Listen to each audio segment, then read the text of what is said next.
अस्सलाम वालेकुम रहमतुल्लाह। ये की करदे पे हो? फिरदा पे अच्छा, ਇਹ ਸਾਡਾ ਬਚਪਨ ਦਾ ਰਵਾਇਤੀ ਖੇਲ।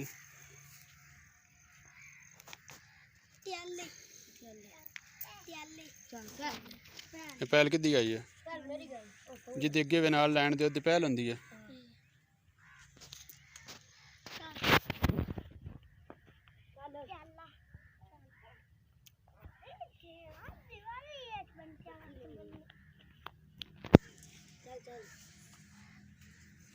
बस कत्ती अपने माने बैठ मार माने विचकार तू मार तू कत्ती धार चढ़ क्यों तू धार चढ़ मैं तेरी कत्ती चाही गई धार चढ़ तो जा धार लेने तू धर है देगा बैठ मार क्यों मेरी मर्जी ਇਹ ਜਿਹੜਾ ਲੈਣ ਦੇ ਨੇੜੇ ਹੋ ਜਿਹਨੂੰ ਕੱਤੀ ਕਹਿੰਦੇ ਹੋ। हां धार चढ़ देना आवा भाई उधर तो मैंने बंटा रमेंदे अरे तेरी कत्ती चाही गया हां बहुत प्यारा ओ बैठ धार ओ अब क्या बोल नाम से भी है मेरा में चाहती हो एक बार इधर दो पूरा मेरा नहीं मेरा सलिया है पूरे ओ जमाने दी बाटी मेरी का माने देगा नहीं और दो तो दे मेरी तमीर बना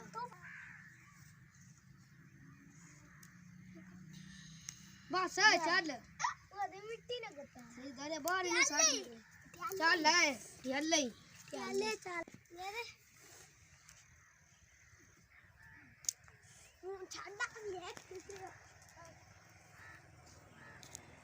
चलो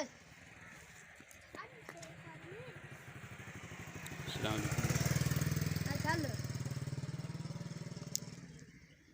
वालेकुम। बस खत्म। किन्ने ज़्यादा कड्डे ने? दो तो रखे साजे ज़्यादा तुम कड्डे ने? थोड़ा एक चीज गया वेखो दो चीज है साढ़े पूरे हो गए वो छोटा है ना तद वास्ते छोटा नहीं निक्का तद वास्ते ना निक्का है तो ये घर बोतल भरी है साथ जो हेलो